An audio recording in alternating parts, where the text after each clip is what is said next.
Hello everyone, कैसे हो आप सभी। एक बार पुनः स्वागत है आप सभी का हमारे अपने YouTube channel Shiv coaching classes पर।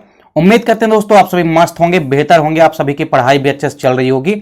आज की इस वीडियो में हम पुनः आप लोगों के सामने लेकर आए हैं 4 अंकों वाले महत्वपूर्ण प्रश्न क्लास 12 बायोलॉजी एनसीईआरटी के। तो चलिए सीधे वीडियो को स्टार्ट करते हैं। देखिए आज की इस वीडियो में हम देखेंगे खाद्य श्रृंखला और खाद्य जाल क्या होती है, इनको हम विस्तार पूर्वक समझेंगे। साथ ही साथ जीव संख्या, जीवभार और ऊर्जा का पिरामिड कैसा बनता है और कहां कहां पे ऊर्जा का पिरामिड किस प्रकार से बनेगा, पूरा का पूरा आज के इस वीडियो में हम समझने वाले हैं। देखिए यहां पे हमने कम क्वेश्चनों का संग्रह किया क्योंकि वीडियो ज्यादा लंबी हो जाती है, इसलिए बोरिंग हो जाती है। तो छोटे छोटे क्वेश्चन देखिए यहां पे हम कम से कम आज 3-4 क्वेश्चन देखेंगे। इसमें देखिए क्वेश्चन भले ही आपके सामने 2 हैं, लेकिन इसके अंतर्गत कई सारे क्वेश्चन यहां से बनेंगे। तो चलिए सीधे वीडियो को स्टार्ट करते हैं। सबसे पहले देखेंगे खाद्य श्रृंखला क्या होती है, इसके बाद देखेंगे खाद्य जाल, फिर उसके बाद जीव संख्या, जीवभार और ऊर्जा यानी कि एनर्जी का पिरामिड किस प्रकार से बनता है। तो चलिए सबसे पहले यदि हम बात करते हैं खाद्य श्रृंखला की, तो देखिए खाद्य श्रृंखला की यदि हम बात करते हैं यानी कि इसको हम कहते हैं फूड चैन। तो किसी भी इकोसिस्टम के अंदर जब हम फूड चैन की बात करते हैं तो सबसे पहले तो उसकी हमको डेफिनेशन पता होनी चाहिए कि एक्चुअल में खाद्य श्रृंखला है क्या, या इसको हम आहार श्रृंखला भी कह सकते हैं। क्योंकि खाद्य श्रृंखला है तो देखिए किसी भी इकोसिस्टम के अंदर उत्पादक से लेकर के उच्च उपभोक्ताओं तक खाद्य पदार्थों या खाद्य ऊर्जा के स्थानांतरण का जो क्रमबद्ध प्रवाह पथ होता है उसी को हम खाद्य श्रृंखला कहते हैं। यानी आपको नॉर्मली तौर से खाद्य श्रृंखला में क्या बताना है कि किसी भी इकोसिस्टम के अंदर उत्पादक से लेकर के विभिन्न श्रेणी के उपभोक्ताओं तक खाद्य पदार्थों या खाद्य ऊर्जा के स्थानांतरण का जो क्रमबद्ध प्रवाह पथ होता है, अर्थात तो क्रमबद्ध जो मार्ग होता है एक स्थान से क्रमशः एक जगह से दूसरे जगह प्रवाह होने का किसी भी प्रकार से खाद्य पदार्थों का, वही क्या कहलाता है, खाद्य श्रृंखला कहलाती है। तो इस प्रकार से आप पाएंगे कि किसी भी परितंत्र में या किसी भी इकोसिस्टम में खाद्य श्रृंखला जितनी ही बड़ी होती है उस परितंत्र में ऊर्जा प्रवाह के समय ऊर्जा हानि उतनी ही ज्यादा होती है। तो चूंकि खाद्य श्रृंखला जितनी लंबी होगी एनर्जी की हानि उतनी ही ज्यादा होगी, क्योंकि आपने देखा कि जैसे जैसे ऊपर की ओर हम जाते जाएंगे वैसे वैसे एनर्जी में कमी आती जाएगी। तो जैसे जैसे उच्च उपभोक्ताओं की ओर हम बढ़ते जाते हैं एनर्जी में कमी आती जाती है। तो इस प्रकार से खाद्य श्रृंखला जितनी बड़ी होती है ऊर्जा की हानि भी उतनी ही अधिक होती है। खाद्य श्रृंखला या आहार श्रृंखला जितनी छोटी होती है ऊर्जा की हानि उतनी ही कम होती है। तो सबसे पहले तो आपने देखा कि खाद्य श्रृंखला यानी कि फूड चैन है क्या। तो किसी भी प्रकार से इकोसिस्टम के अंदर खाद्य पदार्थों का एक स्थान से दूसरे स्थान तक प्रवाह होने का जो क्रमबद्ध प्रवाह पथ मार्ग है वही क्या कहलाता है, फूड चैन यानी कि आप कह सकते हैं खाद्य श्रृंखला कहलाती है। अब देखिए यहां पे हम एग्जांपल के लिए किसी भी घास के परितंत्र में खाद्य श्रृंखला की बात करते हैं। अब देखिए जब भी आप घास में जाएंगे, घास के इकोसिस्टम में, तो आप पाएंगे कि घास के पारिस्थितिक तंत्र में जो घासें होती है यानी जो ग्रास होते हैं वही प्रोड्यूसर या उत्पादक का काम करते हैं, क्योंकि घासें होती है हरी और हरी घासें या हरे पौधे ही क्या होते हैं, प्रोड्यूसर होते हैं। तो घास क्या करेगी, उत्पादक का काम करेगी। अब देखिए घासों को कौन खाएगा, तो जिन्हें टिड्डे जो होते हैं ये खाते हैं, और टिड्डे प्राथमिक श्रेणी के उपभोक्ता के रूप में कहलाते हैं। तो यानी टिड्डे जो हैं प्राथमिक उपभोक्ता होते हैं जो कि घास फूसों को खाते हैं, अर्थात उत्पादकों का भक्षण करते हैं। तो इस प्रकार देखिए घासों से एनर्जी कहां चली गई या घासों से खाद्य पदार्थ कहां पहुंच गया, टिड्डों को पहुंच गया। फिर देखिए इन टिड्डों को कौन खाता है, मेढक खाता है। तो मेढक खाएगा और मेढक द्वितीयक उपभोक्ता कहलाता है, और मेढक को फिर सांप खाता है तो सांप जो है तृतीयक उपभोक्ता कहलाता है। फिर इसके बाद देखिए सांप को मोर खाते हैं और इस प्रकार से मोर जो है वो चतुर्थ उपभोक्ता कहलाते हैं, और इस प्रकार से एक सीधी खाद्य श्रृंखला का निर्माण हो जाता है। यानी आप पाएंगे कि किसी भी इकोसिस्टम में जो घासें होती है ये उत्पादक का काम करेगी, इनको खाएंगे टिड्डा, फिर टिड्डों को खाएंगे मेढक, मेढक को खाएंगे सांप, सांप को खाएगा मोर। तो इस प्रकार से आप पाएंगे कि किसी भी इकोसिस्टम के अंदर विभिन्न श्रेणी के उत्पादक से लेकर के उपभोक्ताओं के बीच जो खाद्य पदार्थों का प्रवाह पथ हो रहा है यही क्या है, खाद्य श्रृंखला है। क्योंकि इनके प्रवाह के माध्यम से एक श्रृंखला बन जाती है। आप देख सकते हैं यहां से लेकर के यहां तक एक पूरी की पूरी चैन या श्रृंखला बन गई है, जिसे हम क्या कहते हैं, खाद्य श्रृंखला कहते हैं। तो पेपर में आपके आएगा खाद्य श्रृंखला क्या होती है, किसी भी घास के इकोसिस्टम में खाद्य श्रृंखला को समझाइए। या आपसे घास के इकोसिस्टम में ना दे करके वन के इकोसिस्टम में दे सकता है, पर आपको मेथड सेम याद रखना है। सबसे पहले आपको बताना है प्रोड्यूसर या उत्पादक के बारे में, फिर क्रमशः उनको उपभोक्ता जो खाते जाएंगे उनके बारे में आपको क्रमशः एक चयन बनाते जाना है। तो इस प्रकार से एक खाद्य श्रृंखला का निर्माण हो जाएगा।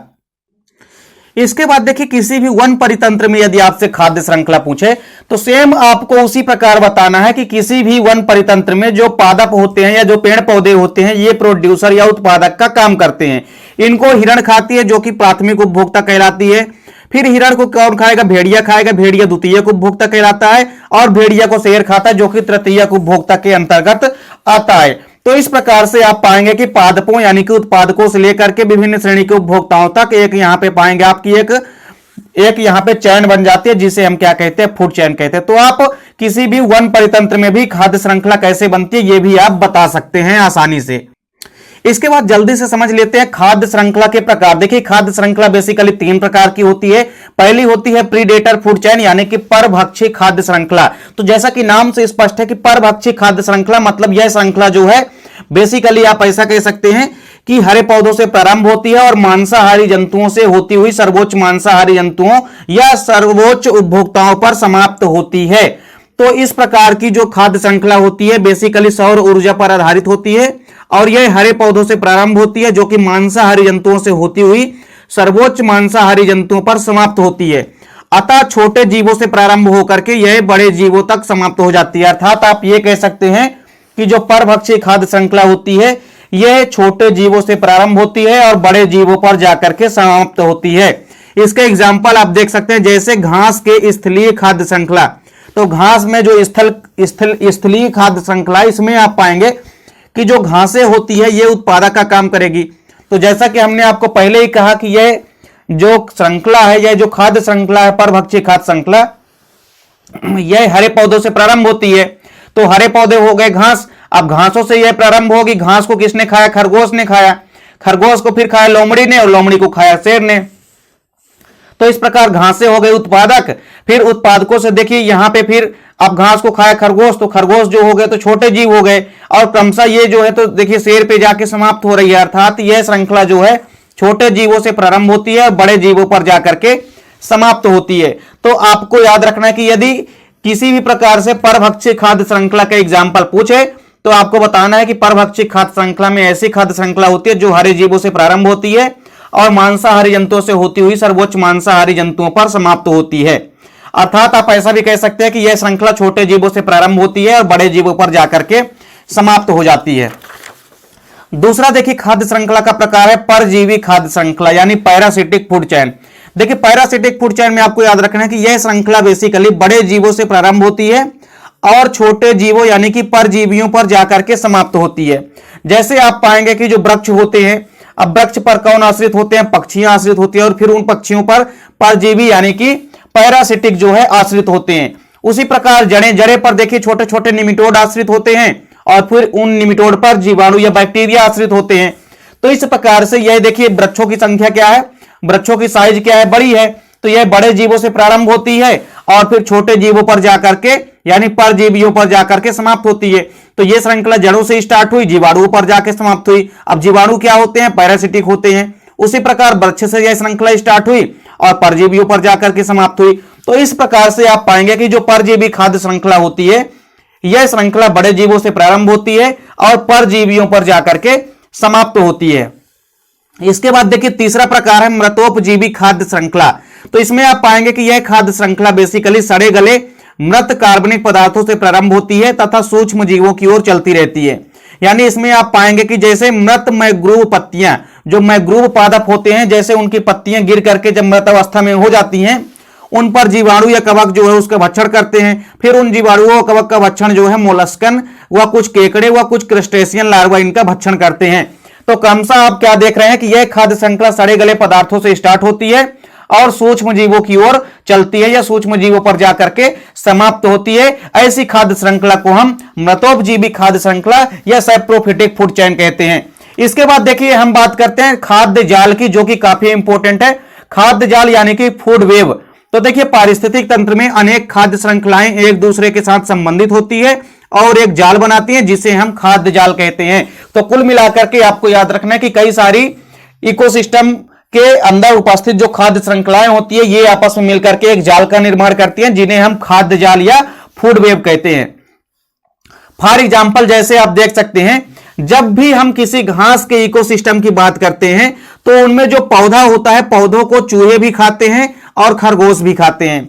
तो देखिए अब यहां पे कुछ कंडीशन डिफिकल्ट आ जाएगी। डिफिकल्ट का मतलब है कि कंडीशन कई सारी आ जाएगी। जैसे अब यहां पे केवल ये नहीं है कि उत्पादकों को केवल खरगोश ही खा सकता है, उत्पादकों को चूहा भी तो खा सकता है, उत्पादकों को टिड्डा भी तो खा सकता है, उत्पादकों को बकरी भी खा सकती है, उत्पादकों को हिरण भी खा सकते हैं। तो सबसे पहले आप पाएंगे कि किसी भी घास के इकोसिस्टम में यदि हम प्रोड्यूसर की बात करते हैं या उत्पादक की बात करते हैं तो प्रोड्यूसर या उत्पादक को चूहे भी खा सकते हैं, खरगोश भी खा सकते हैं, इसके अलावा बकरी खा सकती है, हिरण खा सकती है और टिड्डे भी खा सकते हैं। अब सेम उसी प्रकार आप पाएंगे कि चूहों को फिर से कौन खा सकते हैं, सांप खा सकते हैं, खरगोश को भेड़िया खा सकता है और बकरी को लोमड़ी खा सकते हैं, हिरण को भी लोमड़ी खा सकते हैं और टिड्डे को मेढक खा सकते हैं। तो इस प्रकार से आप यहां पे ये नहीं कह सकते हैं कि उत्पादक को केवल एक ही जीव खा सकता है। घास के मैदान में कई सारे अलग अलग प्रकार के प्राइमरी कंज्यूमर्स यानी कि प्राथमिक उपभोक्ता उनका भक्षण कर सकते हैं। सेम उसी प्रकार आप पाएंगे कि प्राथमिक श्रेणी के जो भी उपभोक्ता हैं इनका भक्षण केवल एक ही प्रकार के द्वितीयक उपभोक्ता तो नहीं करेंगे, कई प्रकार के द्वितीयक उपभोक्ता कर सकते हैं। जैसे आप पाएंगे कि तृतीय, जैसे टिड्डे का भक्षण जो है मेढक कर सकता है, चूहे का भक्षण सांप कर सकता है, खरगोश का भक्षण भेड़िया कर सकता है, बकरी का भक्षण लोमड़ी कर सकता है। तो इस प्रकार से कई सारे सेकेंडरी कंज्यूमर्स या द्वितीयक उपभोक्ता प्राइमरी कंज्यूमर्स का भक्षण कर सकते हैं। सेम उसी प्रकार जितने भी सेकेंडरी कंज्यूमर्स हैं, ऐसा तो नहीं है कि उनका भक्षण जितने सेकेंडरी कंज्यूमर्स या द्वितीयक उपभोक्ता है उनका भक्षण तृतीयक उपभोक्ता का केवल एक ही जीव करेगा। अलग अलग प्रकार के भैया प्राइमरी टर्सरी कंज्यूमर्स यानी कि तृतीयक उपभोक्ता कर सकते हैं। फॉर एग्जाम्पल जैसे मेढक को सांप भी खा सकता है, बगुला भी खा सकता है। इसके अलावा देखिए आप पाएंगे कि भेड़िए को शेर खा सकता है, फिर लोमड़ी को भी शेर खा सकता है। तो इस प्रकार से आप पाएंगे कि किसी भी इकोसिस्टम के अंदर, जैसे हम बात कर रहे हैं घास के इकोसिस्टम में, तो यहां पे उत्पादकों को कई सारे प्राथमिक उपभोक्ताओं द्वारा खाया जाता है। फिर उन प्राथमिक उपभोक्ताओं को कई सारे अलग अलग प्रकार के सेकेंडरी कंज्यूमर्स यानी कि द्वितीयक उपभोक्ताओं के द्वारा उनका भक्षण किया जाता है।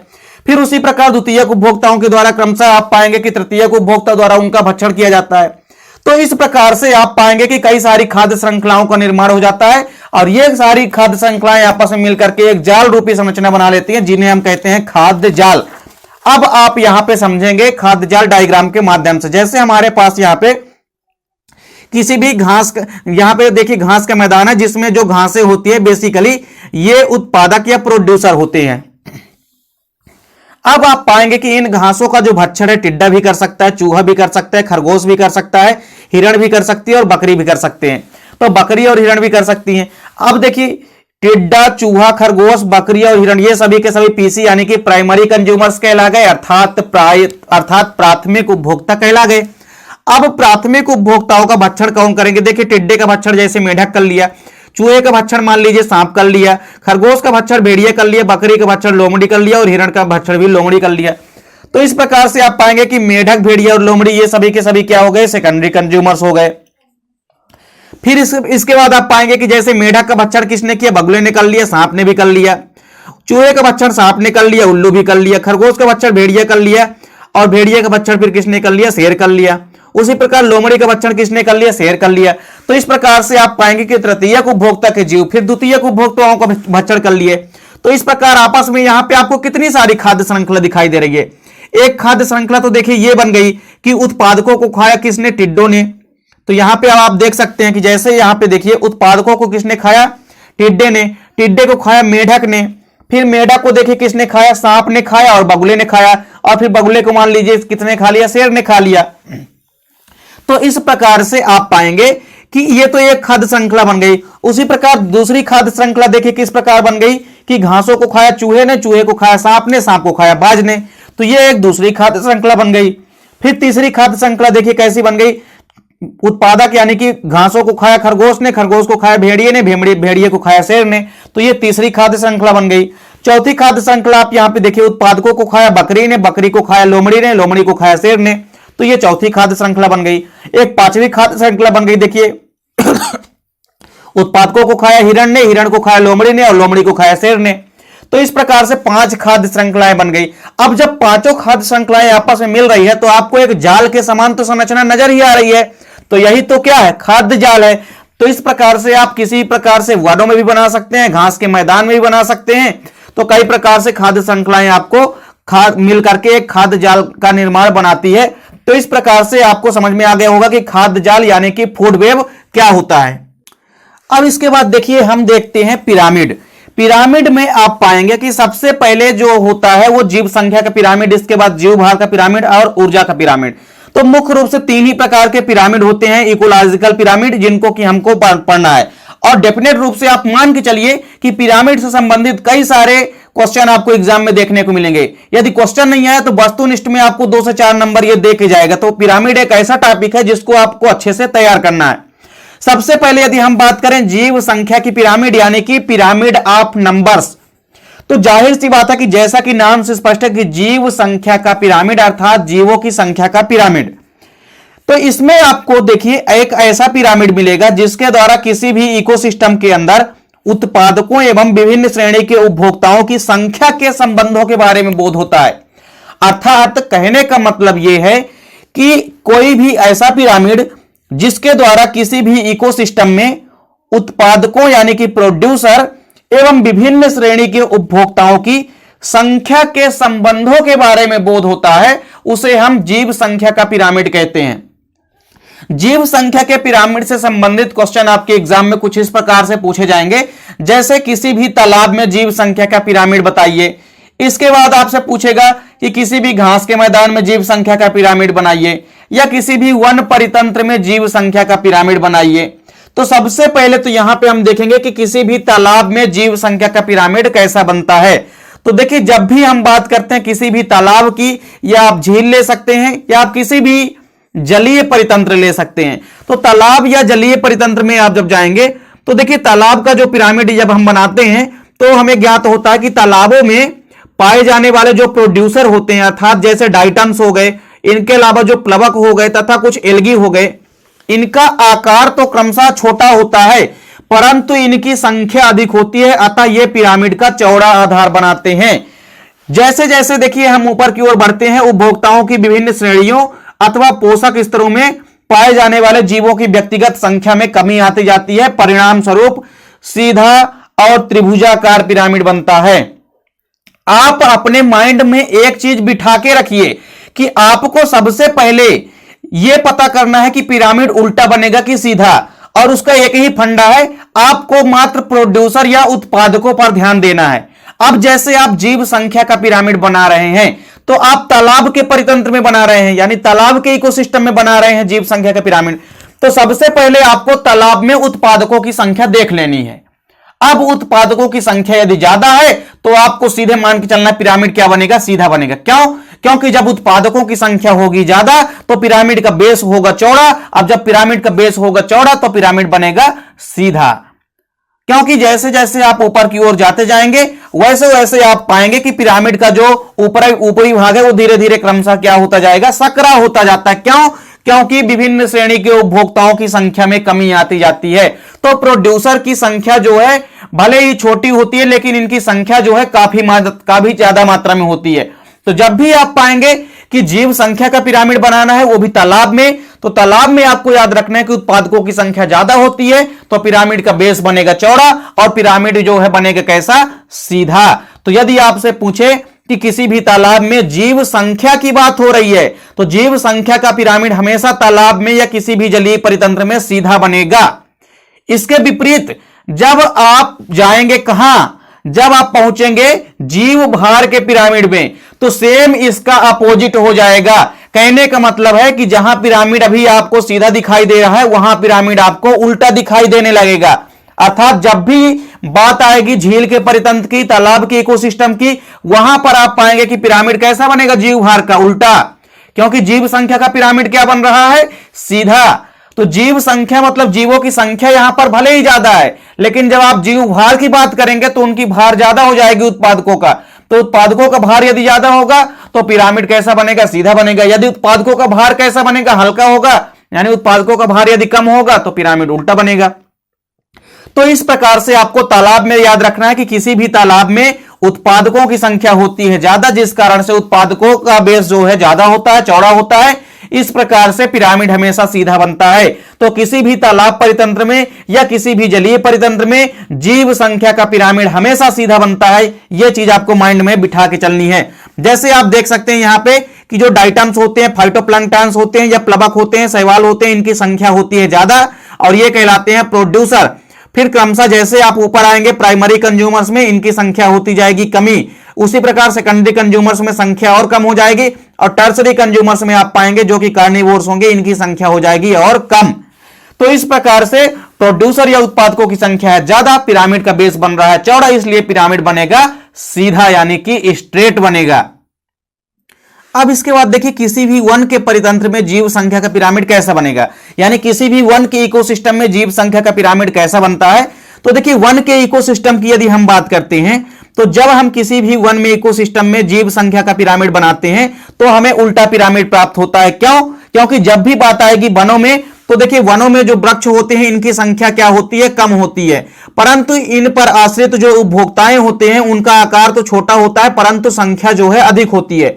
इसी प्रकार प्रत्येक पोषी स्तर पर संख्या अधिक होती चली जाती है, परिणाम स्वरूप उल्टा पिरामिड प्राप्त होता है। हमने आपको पहले ही बताया, क्या बताया कि यदि उत्पादकों की संख्या है ज्यादा तो पिरामिड बनेगा जीव संख्या का सीधा, लेकिन यहां पे ऐसा नहीं है। जब भी आप किसी भी वन के इकोसिस्टम में जाते हैं वहां पे वृक्षों की संख्या हो जाती है कम, हालांकि वृक्षों की संख्या वन में बहुत ज्यादा होती है। अब आप ये मत सोचने लग जाओ कि सर वनों में वृक्षों की संख्या तो बहुत ज्यादा होती है। तो देखिए वृक्षों की संख्या होती है ज्यादा लेकिन उन पर आश्रित जीवों के मुकाबले बहुत कम होती है। आप देखेंगे कि एक ही पेड़ पर कितने सारे पक्षी आश्रित होते हैं। तो फिर मान लीजिए यदि किसी भी वन में मान लीजिए 1000 वृक्ष हैं तो उस 1000 वृक्ष की जगह में मान लीजिए पक्षियों की संख्या तो वहां पे कई हजार हो जाएगी, क्योंकि एक वृक्ष पे तो कई सारी पक्षियां आश्रित होती है। फिर जब मान लीजिए वो पक्षियां मृत हो जाएगी, उन पक्षियों पर कितने सारे बैक्टीरिया या सूक्ष्म जीव आश्रित होते हैं, उनकी संख्या तो फिर और ज्यादा हो जाएगी, क्योंकि माइक्रोब्स या सूक्ष्म जीवों की संख्या तो बहुत ज्यादा होती है। उनकी साइज भले ही बहुत छोटी होती है पर उनकी संख्या तो बहुत ज्यादा होती है। तो इस प्रकार से वनों में आप पाएंगे कि प्रोड्यूसर या उत्पादक जो होते हैं वो वृक्ष होते हैं जिनकी संख्या होती है कम, इसलिए पिरामिड का आधार बनेगा सकरा। और जैसे जैसे ऊपर की ओर जाते जाएंगे वैसे वैसे प्राथमिक, द्वितीयक व तृतीयक श्रेणी के उपभोक्ताओं की संख्या में होती जाएगी वृद्धि, अर्थात पिरामिड के ऊपरी भाग जो है चौड़ा होता जाएगा। तो पिरामिड का यदि निचला भाग सकरा है तो पिरामिड कैसा बनेगा, उल्टा बनेगा। तो आपको याद रखना है कि किसी भी वन के परितंत्र में या किसी भी वन के इकोसिस्टम में आपको याद रखना है जीव संख्या का पिरामिड हमेशा उल्टा बनता है। तो जीव संख्या का पिरामिड आपको याद रखना है कि किसी भी जलीय परितंत्र में सदैव सीधा बनता है और किसी भी वन के इकोसिस्टम में आपको याद रखना है कि जो जीव संख्या का पिरामिड होता है वो सदैव उल्टा बनता है। अब चलिए बात करते हैं जीव भार की पिरामिड की, यानी पिरामिड ऑफ बायोमास। तो जैसा कि देखिए हमने इसके पहले देखा जीव संख्या का पिरामिड, अर्थात एक ऐसा पिरामिड जो कि जीवों की संख्या को व्यक्त करता था किसी भी पिरामिड के अंदर। अब आप पाएंगे जीव भार के पिरामिड की यदि हम बात करें तो एक ऐसा पिरामिड जिसके द्वारा किसी भी पारिस्थितिक तंत्र में उत्पादकों एवं विभिन्न श्रेणी के उपभोक्ताओं में जीव भार के संबंध का यदि बोध होता है तो उसे हम जीव भार का पिरामिड कहते हैं। अर्थात जिस पिरामिड के द्वारा हमें जीवों के भार का बोध होता है उसे हम जीव भार का पिरामिड कहते हैं। सबसे पहले हम बात करेंगे किसी भी वन परितंत्र में या किसी भी फॉरेस्ट इकोसिस्टम में जो जीव भार का पिरामिड होता है वो कैसा बनता है। तो देखिए इसके पहले भी आपने जीव संख्या का पिरामिड देखा है। तो देखिए जीव भार के पिरामिड की यदि हम बात करते हैं तो यहां पे भार आपको देखना है, भले ही संख्या कम हो लेकिन किसी भी चीज का यदि भार ज्यादा है, और किसी भी चीज का मतलब उत्पादकों में मेन आपको प्रोड्यूसर देखना है। प्रोड्यूसर का भार यदि ज्यादा होगा तो पिरामिड सीधा बनेगा, प्रोड्यूसर का भार यदि कम होगा तो पिरामिड कैसा बनेगा, उल्टा बनेगा। तो सबसे पहले यदि बात करते हैं किसी भी वन के परितंत्र में जीव भार की पिरामिड की, तो देखिए किसी भी जब हम बात करते हैं जीव भार की पिरामिड की, कहां, वन के परितंत्र में यानी कि वन के इकोसिस्टम में, तो किसी भी समय वृक्षों का जो जीव भार होता है वह उस पर आश्रित प्रथम श्रेणी के उपभोक्ताओं से अधिक होता है। इसी प्रकार द्वितीय एवं तृतीय श्रेणी के उपभोक्ताओं का जीव भार क्रमशः कम होता चला जाता है, परिणाम स्वरूप पिरामिड सीधा बनता है। अब जब भी बात आएगी जीव भार के पिरामिड की ना, तो आपको याद रखना है कि कहीं भी यदि आप वन में जाएंगे ना, तो वहां पे जीव भार का पिरामिड हमेशा कैसा बनेगा? सीधा बनेगा। क्यों? क्योंकि उत्पादकों का भार देखना है आपको। तो उत्पादकों की संख्या भले ही होगी कम, लेकिन इनका भार तो बहुत ज्यादा होता है। किनके मुकाबले? प्राइमरी, सेकेंडरी व टर्सरी कंज्यूमर्स के मुकाबले। तो उत्पादकों का भार है ज्यादा, तो पिरामिड का बेस बनेगा चौड़ा। तो पिरामिड का आप कह सकते हैं कि कैसा बनेगा पिरामिड? पिरामिड सदैव बनेगा सीधा बनेगा। तो जब भी बात करते हैं हम किसी भी वन के परितंत्र में, तो वन परितंत्र में आपको याद रखना है कि जीव भार का पिरामिड सदैव कैसा बनता है? सीधा बनता है। अब आप यहां पे डायग्राम के माध्यम से देख सकते हैं, और जब तक आप पेपर में डायग्राम नहीं बनाएंगे ना, तब तक आपको अच्छे नंबर, पूरे के पूरे नंबर नहीं मिलेंगे किसी भी इकोलॉजिकल पिरामिड में। चाहे वो जीव संख्या का पिरामिड हो, चाहे वो जीव भार का पिरामिड हो, चाहे वो आपका एनर्जी का पिरामिड हो। जीव भार का पिरामिड जब आप वनों में बनाएंगे, यानी कि आप फॉरेस्ट के इकोसिस्टम में बनाएंगे, तो जो वृक्ष होते हैं ये क्या होते हैं? उत्पादक है, प्रोड्यूसर होते हैं। इनकी संख्या होती है कम, लेकिन एक ही वृक्ष का भार कितना ज्यादा होता है? भले ही एक वृक्ष पर 100 नहीं 1000 पक्षियां बैठी है, उनसे कहीं ज्यादा भार होगा किसका? वृक्ष का। तो वनों में जो वृक्ष है इनका भार होता है ज्यादा, क्योंकि वृक्ष होते हैं उत्पादक। तो उत्पादक का यदि भार ज्यादा है तो पिरामिड का बेस कैसा बनेगा? चौड़ा। और जब पिरामिड का बेस है चौड़ा, तो पिरामिड बनेगा सीधा। इसके बाद आप पाएंगे कि यदि हम बात करते हैं कहां? किसी भी जलीय परितंत्र में जीव भार के पिरामिड की, तो सेम आप पाएंगे कि किसी भी जलीय परितंत्र में जो डाइटम्स होते हैं, फाइटोप्लैंक्टन्स होते हैं, जो एल्गी होते हैं, ये उत्पादक का काम करते हैं। इनकी संख्या भले ही ज्यादा होती है, लेकिन इनका भार क्या होता है? कम होता है। किनके मुकाबले? प्राइमरी, सेकेंडरी व टर्सरी कंज्यूमर्स के मुकाबले। तो जब भी बात आएगी, तो अब आप यहां पे देख सकते हैं, जैसे हम जलीय परितंत्र में बात करेंगे, तो जो डाइटम्स होते हैं या फाइटोप्लैंक्टन्स होते हैं या एल्गी वगैरह होते हैं, ये प्रोड्यूसर या उत्पादक का काम करते हैं, और प्रोड्यूसर की संख्या होती है बहुत ज्यादा। किसी भी तालाब परितंत्र में यदि आप जाएंगे, तो प्रोड्यूसर या उत्पादकों की संख्या होती है ज्यादा, लेकिन इनका भार क्या होता है? कम। तो जब भार होता है इनका कम, तो पिरामिड का बेस बनेगा सकरा। और जैसे जैसे ऊपर की ओर जाते जाएंगे, उनकी संख्या में कमी आती जाएगी जीवों की, लेकिन भार में वृद्धि आती जाएगी।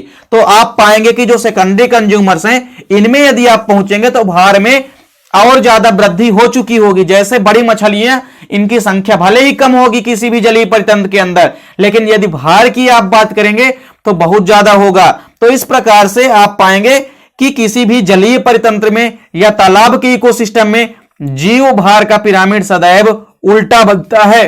तो यदि आपसे पूछे कि जीव संख्या का पिरामिड कैसा बनता है किसी भी जलीय परितंत्र में, तो जीव संख्या का पिरामिड किसी भी जलीय परितंत्र में सदैव सीधा बनता है, लेकिन जीव भार का पिरामिड सदैव उल्टा बनता है। सेम उसी प्रकार यदि आपसे पूछे वनों में जीव संख्या का पिरामिड, तो आपको याद रखना है सदैव उल्टा बनता है, लेकिन वनों में जीव भार का पिरामिड यदि आपसे पूछे तो बताना है कि सदैव सीधा बनता है। इसके बाद आखिरी है ऊर्जा का पिरामिड, यानी पिरामिड ऑफ एनर्जी। 2 से 4 नंबर मान के चलिए कि यहां से आपके पक्के एग्जाम में पूछे जाएंगे, क्योंकि ऊर्जा से संबंधित ऐसा कोई क्वेश्चन है ही नहीं जो कि एग्जाम में कभी ना पूछा जाए। अक्सर आप पाएंगे कि ऊर्जा से संबंधित क्वेश्चन जरूर आपसे पूछा जाएगा, खासकर ऊर्जा के पिरामिड से संबंधित। तो जब भी एनर्जी की पिरामिड की बात होती है, तो आप पाएंगे कि सदैव आपको माइंड में बिठा के रखना है कि एनर्जी का पिरामिड सदैव और सदैव सीधा बनता है, चाहे वो कोई भी परितंत्र हो। एनर्जी का पिरामिड कैसा बनेगा? सीधा बनेगा। तो देखिए, जो पिरामिड किसी भी पारिस्थितिक तंत्र में विभिन्न पोषण स्तरों के जीवों द्वारा संचित की गई ऊर्जा का बोध कराता है, उसे हम ऊर्जा का पिरामिड कहते हैं। अर्थात एक ऐसा पिरामिड जो जीवों में उपस्थित एनर्जी को दर्शाता है या एनर्जी का बोध कराता है, उसे हम एनर्जी का पिरामिड यानी कि ऊर्जा का पिरामिड कहते हैं। अब बात करते हैं, किसी भी खाद्य श्रृंखला में आप जाएंगे, चाहे वो वन परितंत्र हो, चाहे वो आपका जलीय परितंत्र हो, तो किसी भी परितंत्र की यदि आप खाद्य श्रृंखला में जाएंगे, तो प्रत्येक स्तर में आप पाएंगे कि उपभोक्ता जो होते हैं वो भोज्य पदार्थों से प्राप्त ऊर्जा का 90% भाग स्वयं की क्रियाओं में खर्च कर लेते हैं, और शेष बची केवल 10% ऊर्जा को ही अपने शरीर से बाहर रूपांतरित करते हैं। अतः किसी भी पारिस्थितिक तंत्र में उत्पादकों में सर्वाधिक ऊर्जा होती है तथा उपभोक्ताओं की प्रत्येक श्रेणी में ऊर्जा की मात्रा क्रमशः कम होती चली जाती है। इस कारण ऊर्जा का पिरामिड सदैव सीधा बनता है। आप किसी भी परितंत्र में चले जाएं, किसी भी इकोसिस्टम में चले जाएं, आप पाएंगे कि प्रोड्यूसर में एनर्जी सबसे ज्यादा होती है। फिर प्रोड्यूसर का भक्षण कौन करते हैं? प्राइमरी कंज्यूमर्स, यानी कि शाकाहारी जीव करते हैं। तो जब प्राइमरी कंज्यूमर्स प्राथमिक उपभोक्ता अर्थात शाकाहारी जीव जब भक्षण करेंगे उत्पादकों का, तो आपको पता है कि ऊर्जा का 10% नियम क्या होता है, जो कि लिंडेमान द्वारा दिया गया। एक क्वेश्चन यहां से आना ही आना है कि ऊर्जा का 10% नियम किसने दिया, तो लिंडेमान ने दिया था। ऊर्जा का प्रवाह कैसा होता है, तो एक दिशीय होता है, यह भी आपको याद रखना है। ऊर्जा का पिरामिड कैसा बनता है, तो सीधा बनता है, यह चीज भी आपको ध्यान में रखनी है। अब आप पाएंगे कि किसी भी इकोसिस्टम में जब आप जाएंगे तो खाद्य पदार्थों में जो सबसे ज्यादा एनर्जी होगी वो तो उत्पादकों के पास होती है।